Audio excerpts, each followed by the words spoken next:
tardes amigos, mi nombre es Enrique Olivares Bueno, soy asesor jurídico de la Oficina de Derecho Internacional Público del Ministerio de Relaciones Exteriores del Perú. He trabajado en distintas áreas como Amnistía Internacional, la sección peruana. Por otro lado, tengo estudios e intereses mucho en el Derecho Internacional Público, en el Derecho Penal Internacional y en el Derecho Internacional Humanitario.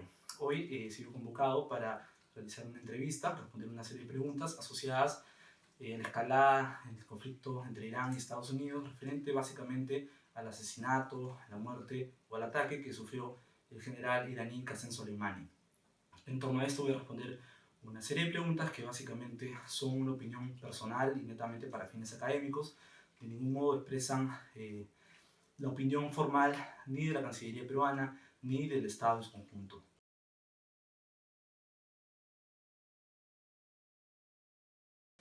En principio, hablar de un ataque de dron es básicamente hablar también de un ataque selectivo. Muchos de estos drones han sido utilizados en diferentes teatros de operaciones, en diferentes campos de batalla. En principio es usado no solamente por Estados Unidos, también países como Israel, China o Rusia. Muchas de las potencias utilizan a raíz de la evolución o el desarrollo tecnológico este tipo de armamentos, ¿no? Un dron es un vehículo aéreo no tripulado, básicamente se utiliza para diversos fines, desde labores de vigilancia como un Global Hawk o además labores sí de ataque, de ofensa, ataque militar, como es un Drone Reaper o un Drone Predator, que son, digamos, los más usables por Estados Unidos en sus operaciones. Hablar de que eso sea un asesinato de conflicto, aunque la respuesta sea frustrante, siempre va a ser un depende, en verdad, porque un asesinato selectivo, en principio, podríamos ver cuál es la coyuntura en la que se desarrolla. Si se desarrolla en un conflicto armado, sea este un conflicto armado no internacional, un conflicto internacional o un enfrentamiento, digamos, entre dos potencias, en este caso Irán o Estados Unidos, habría que saber si están en un conflicto, o es que lo que yo creo se da en tiempos de paz, donde la aplicación no es del derecho internacional humanitario, sino la del derecho internacional de los derechos humanos, ¿no? Sabiendo que, en mi opinión, esto se desarrolla en tiempos de paz, yo diría y me aventuraría a decir que un ataque de este tipo, de esta naturaleza, es probablemente ilegal, ¿no? Por lo menos no justificable desde el derecho internacional.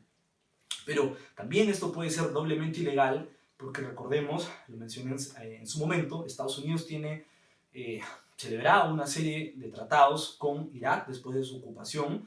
Entre ellos tiene un acuerdo marco estratégico por el que Estados Unidos, a partir del año 2008, despliega tropas en Irak básicamente para mantener su seguridad, respetar su soberanía ante los peligros externos, básicamente referentes a países como, perdón, a movimientos terroristas como Al-Qaeda.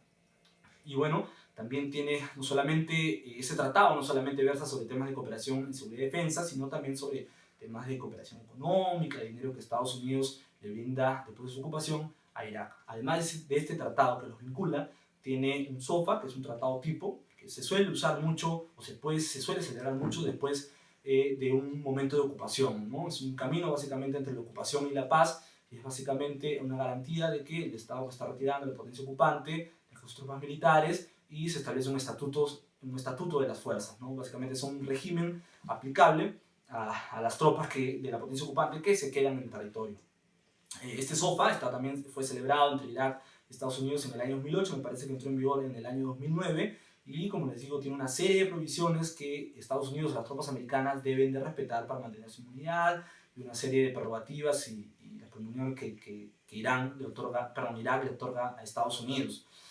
Entonces, más allá de esto, yo quiero decir que las operaciones con drones no son del todo novedosas, como he mencionado. Muchas veces se han utilizado mediante ataques quirúrgicos contra movimientos terroristas, movimientos insurgentes. En algún momento Estados Unidos los utilizó también en Somalia. Entiendo que también en operativos en diversos países como Yemen, en el Líbano también han sido recurrentemente utilizados, por ejemplo, por Israel. En algún momento Israel también a través de estos drones mató a, digamos, funcionarios iraníes que apoyaban al movimiento Hezbollah.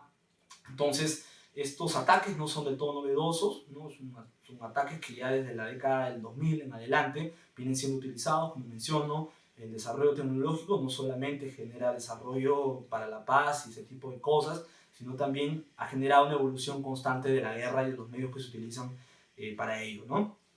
Entonces, yo comprendo y conozco también que el dron utilizado o empleado para atacar al vehículo donde iba el general iraní Qasem Soleimani, que mató también a un comandante, a un subcomandante, un comandante entiendo, de ese movimiento Kataib de Hezbollah, y a otros guardaespaldas que también iban en el vehículo. Era un drone Reaper que es utilizado muchas veces en los ataques que Estados Unidos realiza. Tiene un sistema, entiendo, mucho más complejo, mucho más equipado que el drone Predator, que también se utiliza. Este drone Reaper llevaba, entiendo, unos misiles Hellfire. Normalmente un drone Reaper, para que se hagan una idea, lleva entre 2 a 4 misiles Hellfire. En este caso, entiendo también, por la información que se ha vertido y es conocida, que se dispararon al menos dos, un par, contra el vehículo que llevaba Qasem Soleimani, ¿no? Básicamente entendemos que nadie sobrevivió en este terrible ataque. Y también quiero mencionar que definir el uso de drones, como les mencionaba, si es lícito o es ilícito, dependerá del contexto. Básicamente, tratándose de que existiera, por ejemplo, un conflicto armado internacional o no internacional, igual los estados no están exentos, o los movimientos o las partes que luchan no están exentos de respetar los 4 convenios de Ginebra, básicamente los protocolos adicionales del año 77, hago referencia al primer protocolo del año 77, que también se aplica en algunos artículos del nuevo constitucionario para todo tipo de conflictos, sean no internacionales o internacionales. Son básicamente, entiendo, el artículo 34-35, que son los artículos sobre medios y métodos que se usan en la guerra, ¿no? Entonces, al usar un dron, también se tiene que entender claro que se tienen que respetar los principios de distinción, de precaución y de proporcionalidad. Básicamente, el armamento que se utiliza tiene que respetar ese marco normativo. Entonces, como les había mencionado en su momento, mi postura es básicamente que las normas que se aplicaban en este momento eran las normas de derechos humanos. Yo creo que no había un conflicto, salvo que hay una guerra, digamos, no declarada de cierto modo, pero básicamente lo que muestra es que no hay una guerra. En realidad, Qasem Soleimani había sido invitado por el gobierno iraní, por venir aquí, perdón, se entiende que hay tiempos de paz, y el despliegue de tropas americanas se daban en virtud de un tratado, ¿no? Un tratado que Estados Unidos debía respetar. Además de ello, creo yo también que, dado este contexto de paz, básicamente la obligación que se generaba por parte de Estados Unidos era de comunicar si en caso se estaba planificando un ataque en contra de sus instalaciones, en contra de su personal, a el gobierno iraquí, ¿no? Debidamente, y el gobierno iraquí, mediante sus medios, poder controlar esta situación o hacer, en este caso, tomar las medidas respectivas.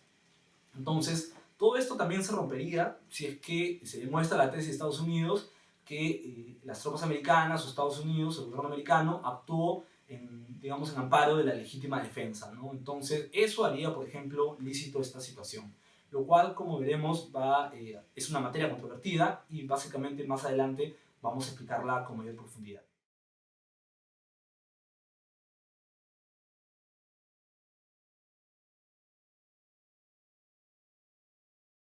Es importante mencionar y tener en claro que la Carta de las Naciones Unidas, que bueno, data de 1945 hasta la actualidad y se encuentra en plena vigencia, regula y prescribe la prohibición del uso de la fuerza para los estados. Es decir, el uso de la fuerza está proscrito en virtud de la Carta de las Naciones Unidas. Los estados no pueden hacer uso de la fuerza, salvo dos excepciones que son bien conocidas en el derecho internacional, que los estados y los asesores legales de los estados conocen muy bien. Básicamente está referido a la autorización que da el Consejo de Seguridad de Naciones Unidas vía una resolución autorizando el uso de la fuerza a un Estado, ¿no? Que la solicita básicamente, o a un grupo de Estados también, que en su momento hay prácticas sobre el tema, pero básicamente este poder del Consejo de Seguridad de Naciones Unidas se da en virtud de los artículos 39 al 42 de la Carta de la ONU, ¿no? Básicamente es el capítulo 7 que fundamenta la capacidad de los poderes del Consejo de Seguridad para estos casos. El otro caso, la otra excepción, es la legítima defensa. Es decir, cuando un Estado recibe un ataque, se le ha propinado un ataque y el Estado decide, digamos, contrarrestar ese ataque mediante otro ataque. Esto es también bastante conocido, es un derecho que tienen todos los Estados, parte de la comunidad internacional. Entonces, estas son las dos únicas excepciones. Básicamente esto no hace prescindir que los Estados, cuando actúan en legítima defensa, deban comunicar al Consejo de Seguridad de Naciones Unidas que han actuado en legítima defensa, y esta comunicación tiene que ser inmediata a tenor del artículo 51 de la Carta de la ONU. Entonces, si Estados Unidos, por ejemplo, alegara que actuaba en legítima defensa, sea por inminencia, sea una legítima defensa en concreta, tendría que haber tal vez su representante ante Naciones Unidas o representantes del Consejo de Seguridad de Naciones Unidas, no estoy seguro porque era Jonathan Cohen, me parece que es Kelly Craft, que es la actual representante de Estados Unidos en Naciones Unidas, haber notificado, comunicado ello. También esto no obsta para que la Cancillería o el Departamento de Estado pueda haberlo hecho. Entonces, esas son las dos excepciones y esas son también otras obligaciones que se desprenden del artículo 51 de legítima defensa. Entonces, la tesis americana, de lo que yo tengo entendido, lo he visto en tweets también del presidente de Estados Unidos, algunas autoridades americanas, algunos representantes tanto de la Cámara de Diputados como del Senado, y unas declaraciones también oficiales, es que básicamente Estados Unidos actuó en legítima defensa ante la inminencia de un ataque que se iba a propinar en su contra. Los elementos que se han dado son del todo controvertidos.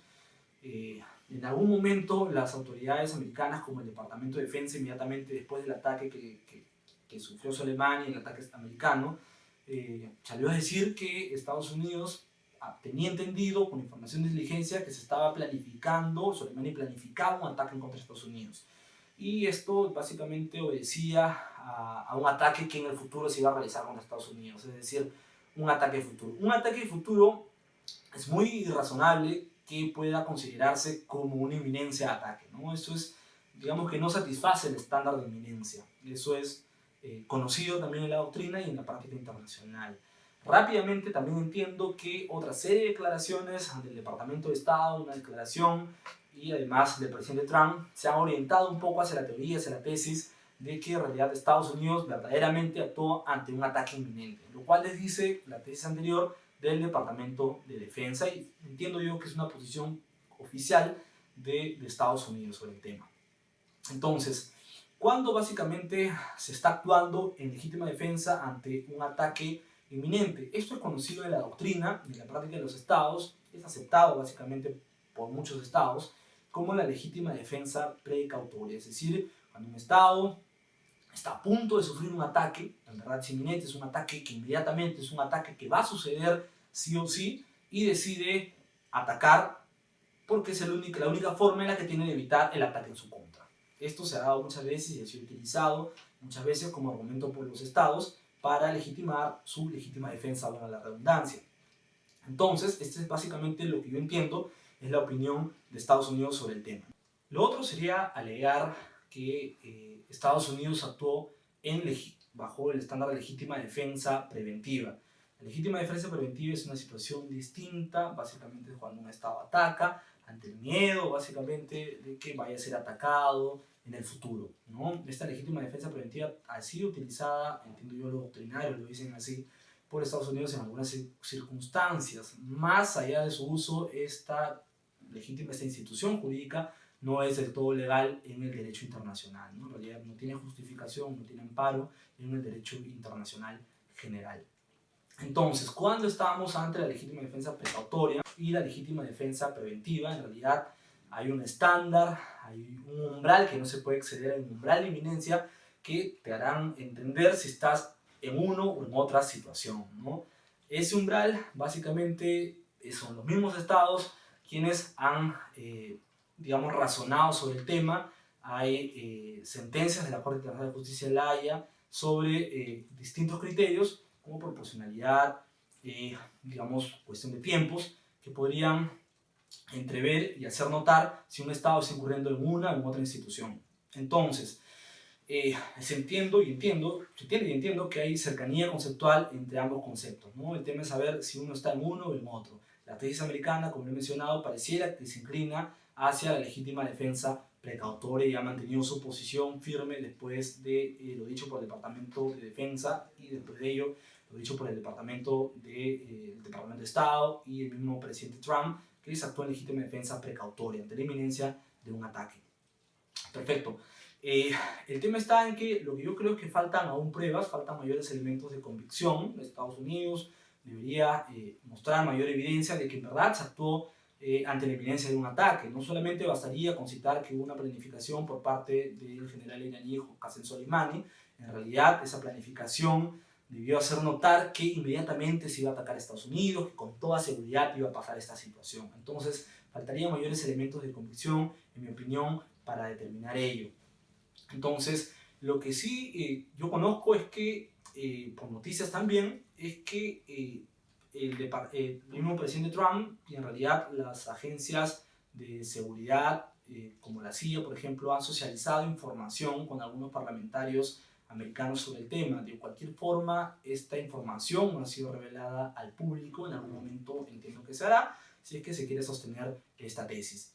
En todo caso, si es que no se demuestra o si no se llegase a demostrar que Estados Unidos actuó en legítima defensa ante la inminencia de un ataque, en realidad se estaría meramente ante un acto de represalia que probablemente también pueda ser cierto, ¿no? Y entendamos que las represalias, el uso de la fuerza, es del todo un acto ilegal.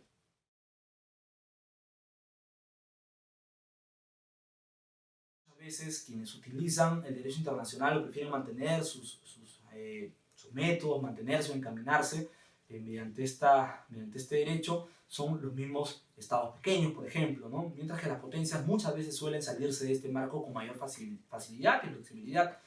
Entonces, cuando el derecho internacional prevalece, lo más probable es que el conflicto sea aún lejano.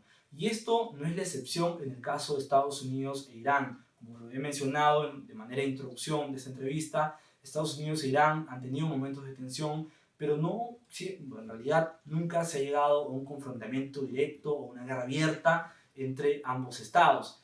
Muchas veces las cuestiones o los incidentes derivados de estos momentos de tensión han sido derivados ante la Corte Internacional de Justicia, la Haya, para que puedan ser resueltos.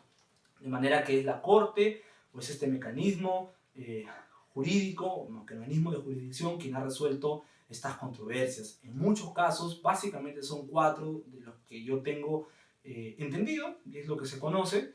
El primer caso es derivado de la Revolución Islámica y la toma de rehenes en la Embajada de Estados Unidos en Teherán. Es un caso conocido por la Corte Internacional de Justicia en el año 79, ¿no?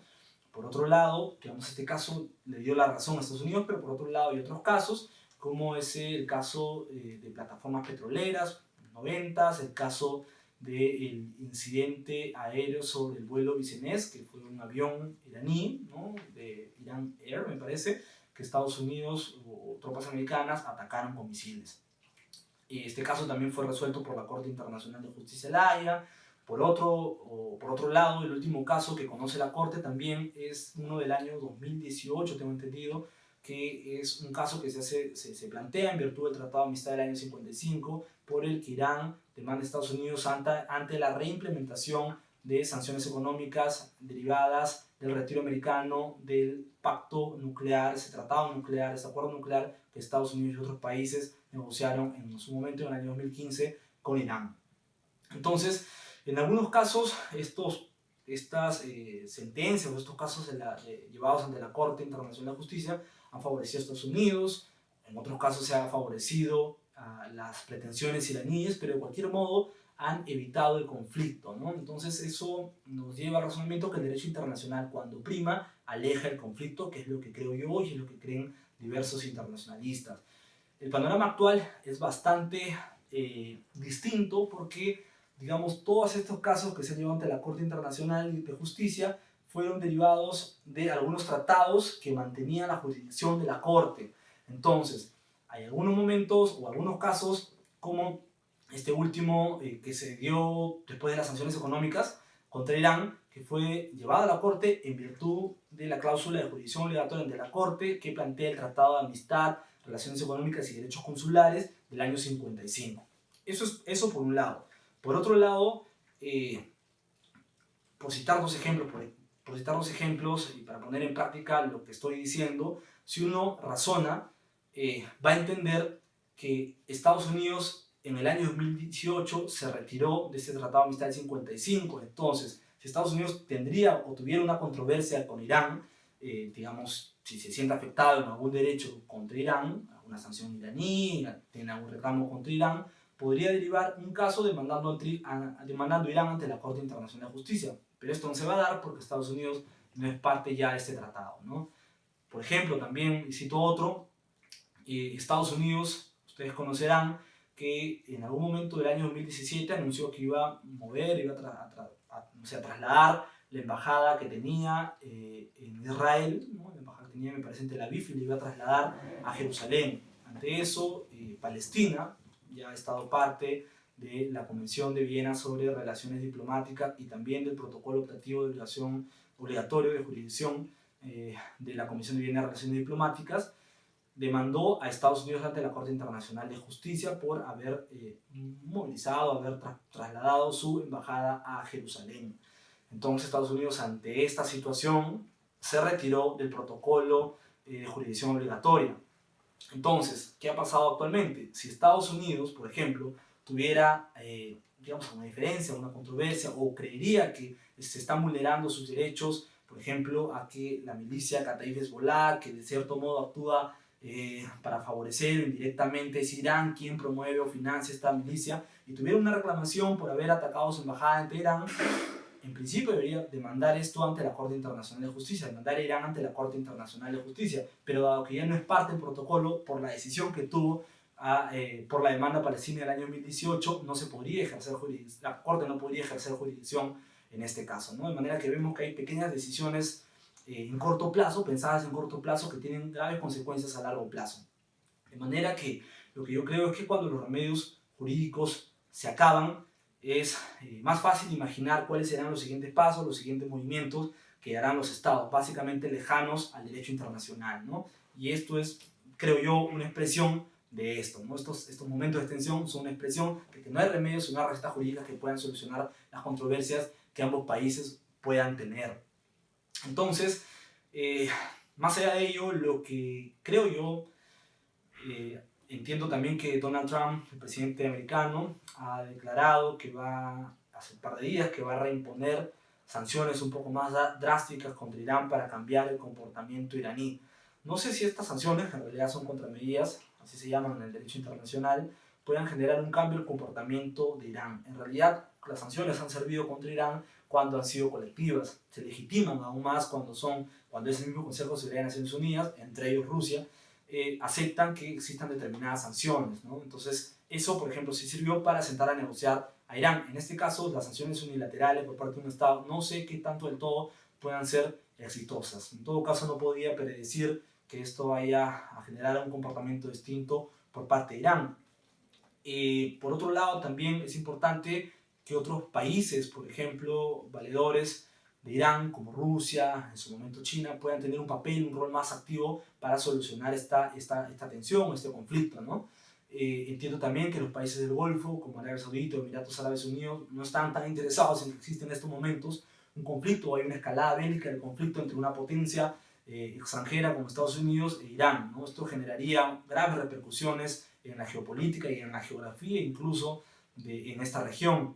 Entonces estos países tendrían que jugar un rol más activo, más propositivo, generar un poco, tener mayor incidencia diplomática para solucionar esta crisis, que valga en verdad, esa es una crisis. Entonces, esto por un lado. Por otro lado, también, dado que la Corte no tiene, digamos, jurisdicción no hay modo que la Corte pueda tener jurisdicción para resolver estos casos, en verdad, el Consejo de Seguridad de Naciones Unidas también podría tener un papel más activo, ¿no? Por lo menos llevar a esos foros esta situación para que se pueda resolver de algún modo, por lo menos no mediante una resolución que rápidamente puede ser vetada por Estados Unidos cuando afecte sus intereses, o por Rusia o China cuando afecte los intereses de Irán, pero sí que sirva como un espacio para presentar las reclamaciones, para que ambos países o sus representantes puedan sentarse a negociar y a dialogar.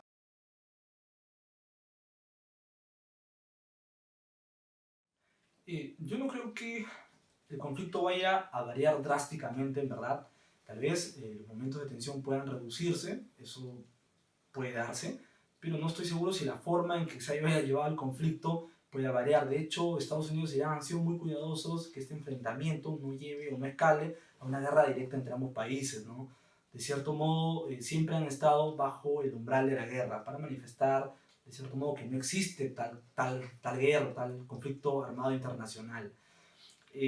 Lo que ha venido haciendo Irán durante estos años es desarrollar guerras proxies, básicamente financiando, ayudando, asesorando militarmente a distintos movimientos insurgentes en muchos lugares de la región. Entonces lo que yo creo es que el conflicto probablemente se mantenga, ¿no? Aún los intereses no han sido satisfechos por parte de ninguna de las partes, ni Estados Unidos ni Irán, Pero lo que creo es que va a haber un momento de distensión del conflicto, ¿no? Eso puede pasar, dependerá, como he mencionado, del rol activo de las otras potencias y de la voluntad, obviamente, de la administración Trump y del régimen del ayatolá Ali Khamenei, ¿no? Es importante también entender que en Irán, quien lidera el país básicamente, quien es el jefe de Estado, quien maneja tanto lo político como lo religioso, es el mismo líder supremo, que es el ayatolá Ali Khamenei. El presidente tiene un papel, digamos, secundario a partir de ello, de manera que los poderes de Hassan Rouhani están un poco más limitados, ¿no? Es el mismo ayatolá que había participado, recordemos, en la guerra de Irak-Irán como presidente en su momento, y que la muerte de Ruhollah Khomeini asume como presidente de Irán, asume, perdón, como ayatolá de Irán, quien tiene, digamos, esta concepción un poco distorsionada de lo que es Estados Unidos, porque en principio recordemos que se asume que Estados Unidos y países occidentales apoyaron a Saddam Hussein, a Irak básicamente, al enfrentar a Irán. De manera que este es el mismo presidente en su momento, que ahora se ha convertido en líder supremo, de manera que la percepción que tiene Estados Unidos no creo que vaya a cambiar mucho ni a reconfigurarse. Entonces, lo que yo creo es que las guerras proxy se van a mantener en esta parte de la región. Estará por definir cuál es el papel de Estados Unidos después de esto. Es importante recordar que los tratados que vinculan a Estados Unidos con Irak tendrán que ser revisados. Lo que también entiendo y conozco es que el Parlamento iraquí en su momento ha presentado una resolución al gobierno iraquí, es un gobierno provisional. Abdul Mahdi es el primer ministro actualmente, para que tome la decisión de revocar el consentimiento que tiene para admitir tropas estadounidenses en Irak. Eso tendrá que revisarse, tendrá que analizarse con posterioridad, veremos cuáles son los nuevos incidentes sobre el tema. No estoy seguro que Irak de todos modos vaya a revocar el consentimiento para que las tropas americanas sigan instaladas en su país. Eso sería perder mucho dinero, mucho patrocinio americano en cooperación, pero también, entiendo yo, por un lado, la administración Trump ha mencionado sanciones en caso esto ocurra, que no son, digamos, no están amparadas en el derecho internacional, como una situación de represalia básicamente a Irak. Veremos qué es lo que pasa con esta cuestión. Lo que sí entiendo y creo bastante claro es que Irán, el régimen del ayatolá Khamenei, va a insistir para que la élite chiita que gobierna actualmente Irak sí mantenga su posición firme contra Estados Unidos y puedan revocar el consentimiento para las tropas americanas, ¿no? Veremos cómo esta balanza en el poder, a dónde se inclinará. No estoy seguro de lo que pase, veremos los nuevos incidentes. Por otro lado, recordemos también que geopolíticamente y geográficamente Irak es muy importante para Irán, por eso menciono que no creo que Irán deje de tener influencias en Irak. Recordemos, el único corredor que tiene Irán para adentrarse hacia el Mediterráneo, que puede conectarlo con Siria, ¿no? De manera que Irak es estratégico tanto para Irán como para Estados Unidos, ¿no? Entonces, veremos hasta qué punto Estados Unidos puede renegociar esos tratados que han sido o que son materia controvertida en estos momentos. No sé hasta qué punto puedan hacerlo. Probablemente, si es que Irak toma, digamos, tiene una posición clara sobre renegociar estos tratados, probablemente Estados Unidos buscará por lo menos mantener una cuota de asesores militares, asesores en algunas ramas, ¿no? Tal vez en áreas político-militar, para mantener su influencia en Irak, ¿no? Por otro lado, recordemos siempre que las mejores armas en este conflicto de larga data no han sido simplemente las armas bélicas, ¿no? Sino han sido en realidad las sanciones económicas, ¿no? Estas no son armas bélicas. De cierto modo esto ayudó para que Irán se sienta a negociar en su momento el acuerdo nuclear, ¿no? Pero digamos que fueron sanciones colectivas las que tuvieron mayor asidero. Entonces no creo que la guerra o un conflicto de cierto modo pueda tener repercusión. En realidad lo que va a hacer es agravar una crisis. Por otro lado, recordemos que a pesar de la muerte de Soleimani, lo que no veo claro es que Irán pueda cambiar su estrategia de guerras proxy, por ejemplo, ¿no? Recordemos que el general Soleimani era líder de las fuerzas Quds, que es, digamos, una fuerza de élite, digamos, un grupo de élite de la Guardia Revolucionaria, que son los Pasdaran, que son esta rama del ejército iraní, creado y sirviente a la figura del ayatolá, ¿no? Que básicamente no solamente defienden el plano militar, sino el plano religioso, y estas fuerzas Quds son quienes representan a la Guardia Revolucionaria en el exterior, y era Soleimani quien los dirigía. De manera que, a pesar de la muerte de Soleimani, no creo que esto vaya a cambiar, seguirá siendo la misma dinámica, seguirá el mismo financiamiento probablemente, tal vez con una estrategia un poco más acomodada a la coyuntura, pero no creo que la figura de Soleimani sea tan prescindible para la política exterior iraní en la región del Medio Oriente. Lo que sí veo claro es que cada vez más los militares iraníes están ganando mayor prestigio, están ganando mayor poder, incluso dentro del mismo Irán. Esto es lo que yo creo, es que Irán está camino tal vez a convertirse en un estado de guarnición. Probablemente los militares copen el poder con mayor rapidez, y esto no sé qué tanto del todo puede ser beneficioso para el régimen de los ayatolás o para la figura electoral que aún prevalece en Irán con la elección de presidente. No sé qué tanto pueda convenirle esto al gobierno, ¿no?, de Hassan Rouhani, por ejemplo. Entonces, estos son algunos comentarios que he brindado. Recordemos también que básicamente cuando la guerra contra el ISIS, que en algún momento, la guerra contra el Estado Islámico, que en algún momento sirvió para que tanto chiitas como sunitas, americanos como iraníes o rusos tuvieran un enemigo común, cada vez que el ISIS o cada vez que el Estado Islámico ha sido ya vencido, estos países que en algún momento lucharon de cierta manera juntos y han desplegado sus tropas por toda esa región, se han visto sin un enemigo común, y ahora nuevamente el escenario con tropas desplegadas vuelve a ser el mismo antes del Estado Islámico, ¿no?, antes de la aparición del Estado Islámico. Por eso vemos los conflictos ahora entre Turquía, por ejemplo, contra las milicias kurdas en el norte de Siria. Vemos este recrudecimiento de la tensión, esta crisis entre Irán y Estados Unidos, ¿no?, que se han desplegado también en Irak. Entonces, básicamente yo quería, mi afán básicamente es contribuir a la paz, que este conflicto pueda tener una solución armoniosa, pero tampoco puedo desconocer que básicamente ocurrirán mayores incidentes durante este tiempo. No espero poder compartirles mis impresiones sobre el tema con mayor profundidad en otras invitaciones para poder seguir comentando activamente los nuevos incidentes, el nuevo panorama de este conflicto.